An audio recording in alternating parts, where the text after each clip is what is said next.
Selamat malam, kita bertemu lagi di pertemuan ke-9 Analisa dan Desain Berorientasi Objek. Pada pertemuan ini kita akan melanjutkan tentang konsep PBO pada NetBeans yang bagian kedua. Saya langsung aja ya. Biar nggak lama-lama, saya jelaskan aja langsung yang projectnya. Nah, ini kita import dulu project CTH class yang sudah kita kerjakan di pertemuan ke-6 kemarin. Buka NetBeans-nya seperti biasa. NetBeans. Kita cari NetBeans.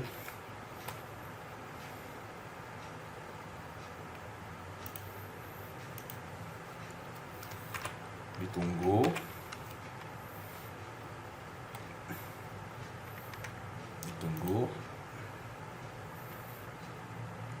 Sekarang kita tinggal melanjutkan yang kemarin, jangan bikin dari awal.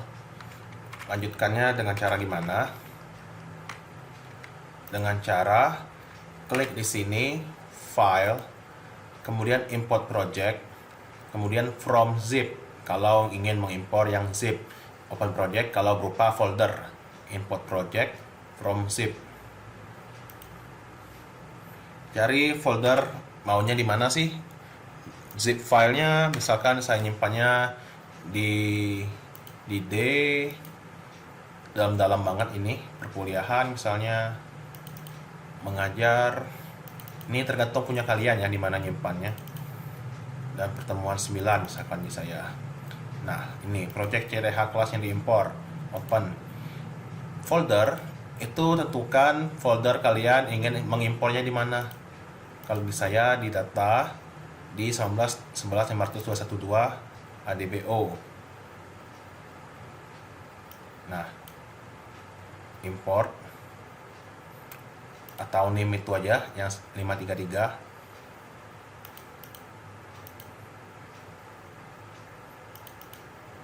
Nah, ini kita import. Nanti muncul CTH class yang ini yang kita kerjakan seperti kemarin, enkapsulasi, konstruktor segala macam. Kita langsung aja, kali di sini kita bahas tentang yang ini. Nah, ini juga sudah tadi. Oke, ini juga sudah. Nah, kita belajar inheritance sekarang. Mula-mula kita klik kanan dulu, CLS enkapsulasi di sini, klik kanan aja, klik kanan, copy, kemudian klik kanan, paste, refactor to copy ya, refactor to copy, kemudian gantikan ini refactor copy to parent menjadi bujur sangkar, CLS bujur sangkar, CLS bujur sangkar, refactor. Ditunggu aja. Nah, nanti muncul kayak gini. Apa yang diubah? Kita sekarang ubah aja private INTCC menjadi protected INTCC agar sisi ini hanya bisa diakses oleh kelas turunannya. Oke, ini udah. Sekarang kita klik kanan CTH class, lalu new, lalu Java class. Kita bikin kelas baru bernama apa? New Java class bernama CLS Ubus. Ubus ya? Ya, Ubus. Di finish. Kemudian diketikkan codingnya yang gini. Biar nggak lama-lama, saya copy paste aja ya. Nah, ini.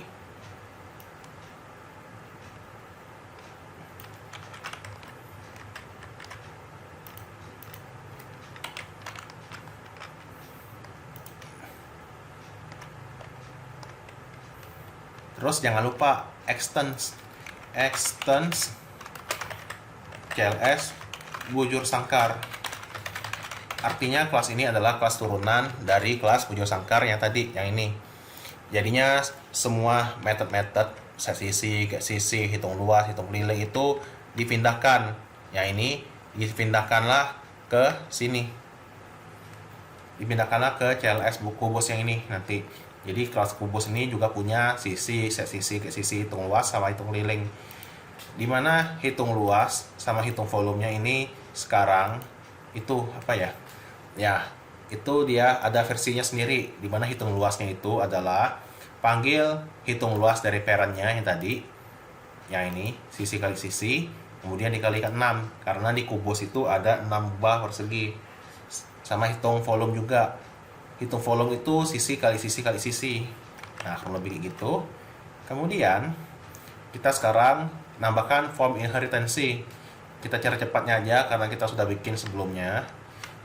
Caranya FRM enkapsulasinya klik kanan, kemudian copy, kemudian dipaste lagi, refaktor copy, kemudian pilih sebagai apa? Sebagai FRM inheritance, FRM inheritance, kemudian refaktor. Nah, ditunggu. Kemudian kita edit replace, kita replace semua kata FRM enkapsulasi di sini, FRM enkapsulasi dengan menjadi FRM inheritance, replace all. Jadi semua tulisan FRM enkapsulasi nanti berubah menjadi FRM inheritance. Nah, kemudian kita ubah titelnya menjadi contoh inheritance di desain. Di sini titel contoh inheritance, enter. Kemudian pindahkan tombol hitungnya ke bawah txt keliling di sini. Kemudian tinggikan frame-nya. Nah, yang ini pindahkan ke bawah sini. Kalau kurang tinggi, panjangin aja kayak gini nanti. Nah, kayak gini. Kemudian beri jarak antara baris sama keliling. Kita tarik ke bawah. Ini juga tarik. Nah, gitu. Kemudian sekarang seleksi luas bujur sangkar dan teks fill di sebelah kanannya, lalu Ctrl C, Ctrl V. Nah, yang ini kita seleksi, Ctrl C, Ctrl V. Nah, pindahkan ke sini.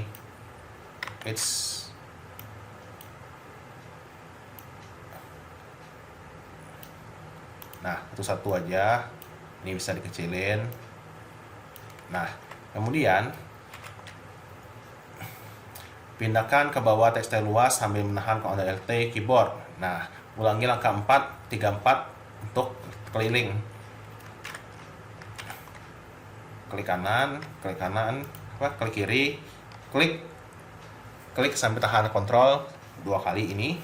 Kemudian copy, paste, Alt, klik geser 2 ini sambil tahan Alt, klik. Nah, tahan gitu, lepaskan. Kemudian kita ubah sekarang, ubah menjadi sisi bujur sangkar garis miring kubus. Sisi bujur sangkar garis miring kubus. Kemudian yang bawahnya luas bujur sangkar, luas kubus.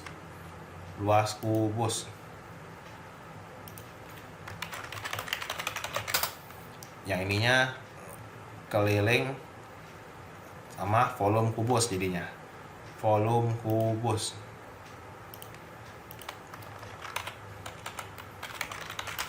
Ini enggak mempengaruhi coding ya, kalau cuma label doang. Kemudian apalagi ubah yang ini jadi txt luas kubus, yang ini txt volume. Yang ininya kita rapikan dulu. Nah, gitu. Yang ininya juga. Nah, jadinya rata. Jangan lupa simpan sesering mungkin ya dengan save all yang ini. Kemudian ubah yang ini jadi txt luas kubus, kode txt luas kubus. Yang ininya menjadi txt volume kubus.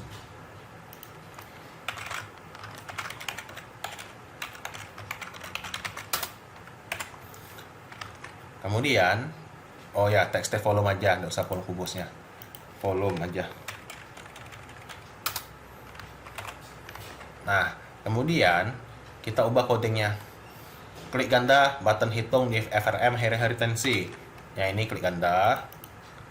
Nah, kita tarik. Ubah yang ini sebelumnya. Modifikasi codingnya. ENK menjadi BJS misalkan. Karena kita pakai yang itu, CLS kubus ya. CLS bujur sangkar. Oh ya, bujur sangkar dulu. Bujur sangkar, diperbesar dulu. Bujur sangkar. Ini juga CLS bujur sangkar. ENK menjadi kubus. Ya, ada dua. Yang satunya bujur sangkar, yang satunya kubus.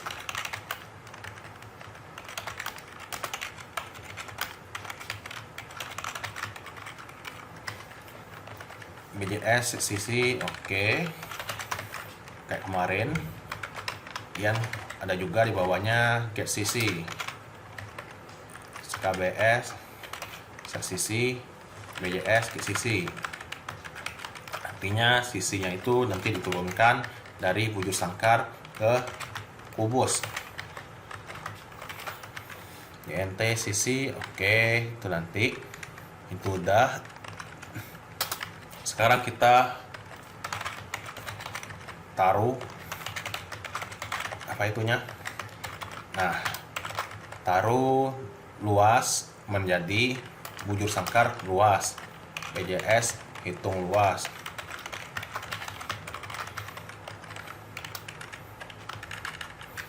Gitu juga yang luas kubus, keliling, sama volumenya.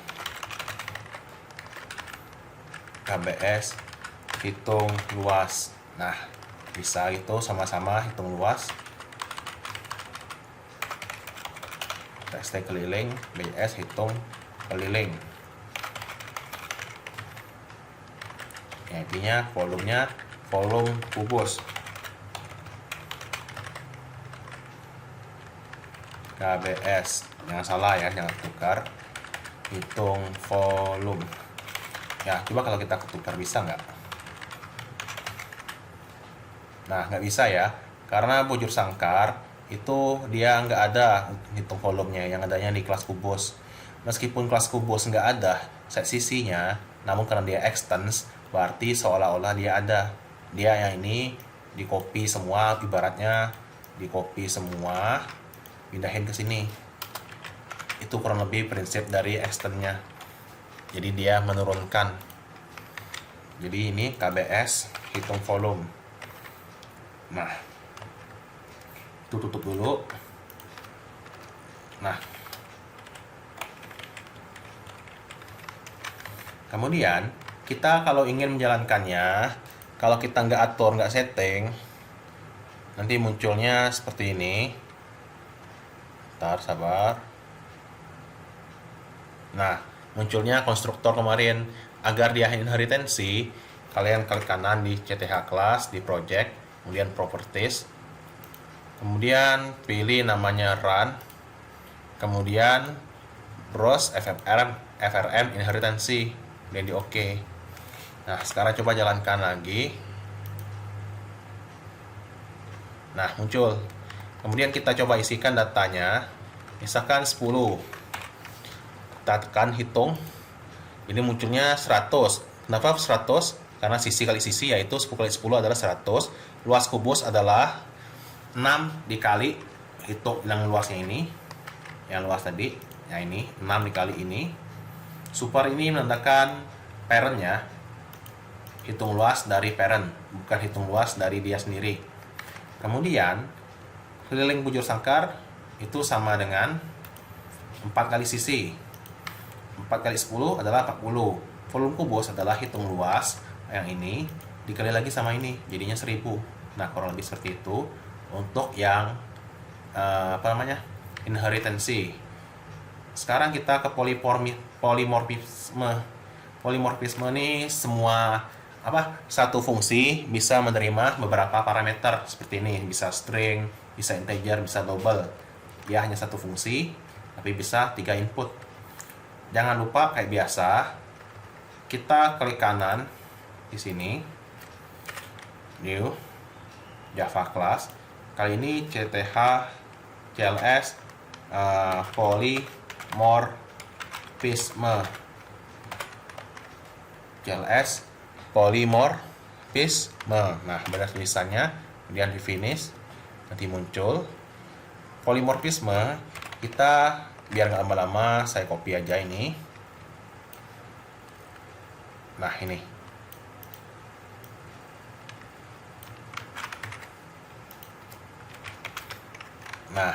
kurang lebih gunanya apa? Seandainya dia menerima parameter bertipe string, maka tampilkan nama dari X ini. Kemudian kalau integer, maka name X ini. Double, pecahan, maksudnya ada koma-komanya, menggunakan IPK nanti. Integer untuk bilangan bulat, 1, 2, 3 gitu. Double untuk pecahan, misalkan 2,5. String untuk teks, misalkan Budi, gitu ya. Kemudian, sekarang kita bikin formnya. Formnya gampang aja. Tambahkan frame baru. Ingat, tambahkan frame ya, bukan panel. Karena kemarin saya lihat di UTS itu masih banyak yang menggunakan panel. Klik kanan, new, JFrame form. Kemudian kita bikin namanya misalkan FRM polymorphisme.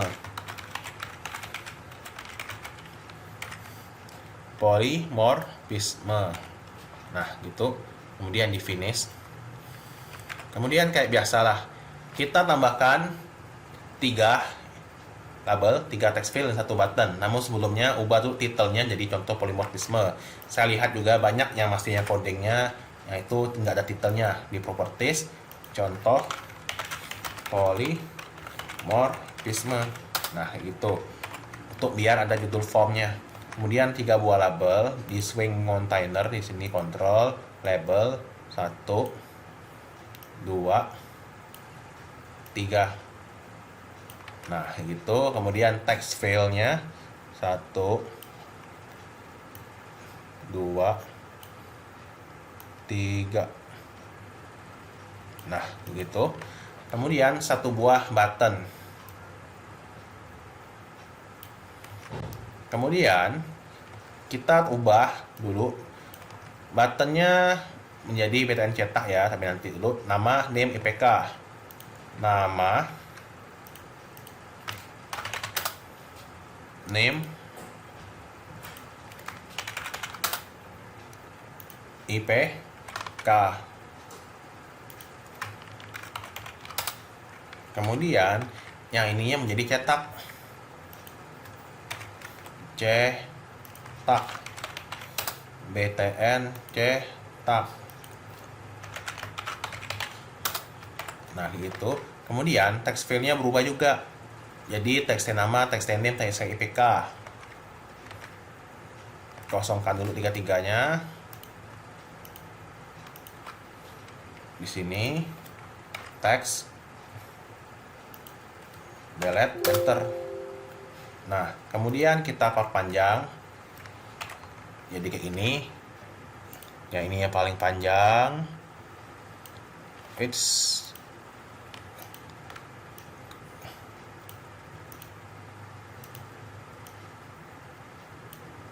Aduh, ini ALT aja ya kalau gitu. Itu jadi lagi pakai ALT. Geser.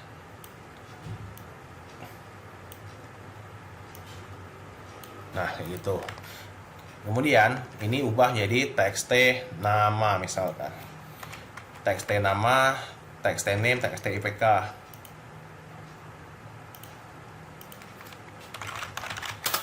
Txt name, txt IPK.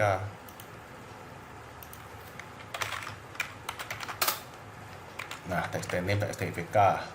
Kemudian kita tambahkan button cetak ini, tapi sebelumnya jangan lupa disimpan ya.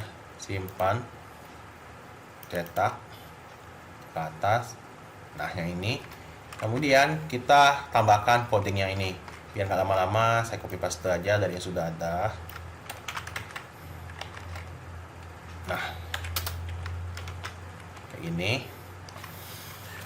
Kita instansiasi objek pol dari kelas polymorphisme. Ya ini. Jadi cetak datanya ada 3. Yang ini teksnya nama get text. Artinya dia ambil teks dari teks nama yang ini.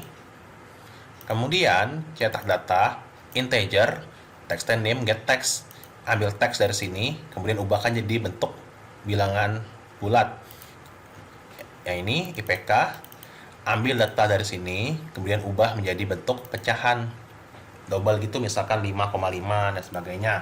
Nah, kita coba running. Jangan lupa dijadikan dulu kelas utamanya ya. Klik kanan, properties, run, frm, polymorphisme, kemudian select main class, kemudian OK. Nah, jalankan, tunggu. Nah, contoh polymorphisme, namanya Budi Ganteng misalkan. Name-nya 19.11.500.212. IPK-nya misalkan 3,69. Kemudian kita cetak. Ada di sini? Ada ya. Di konsol yang bawah sini. Saya sengaja pakai konsol yang bawah aja. Yang ini biar nggak lama-lama, biar nggak usah coding-coding. Ini sekedar pembuktiannya aja. Jadi nanti berubah Budi Ganteng. Meskipun dia sama-sama cetak data, dia bisa tiga macam operasi tergantung jenisnya. Misalkan string, dia nampilkan nama, angka, ini pecahan, ini. Jadi tergantung satu fungsi bisa beberapa jenis operasinya kayak gini. Itu namanya polymorphisme. Oke, cukup sekian saja perkuliahan hari ini. Terima kasih sudah menyimaknya.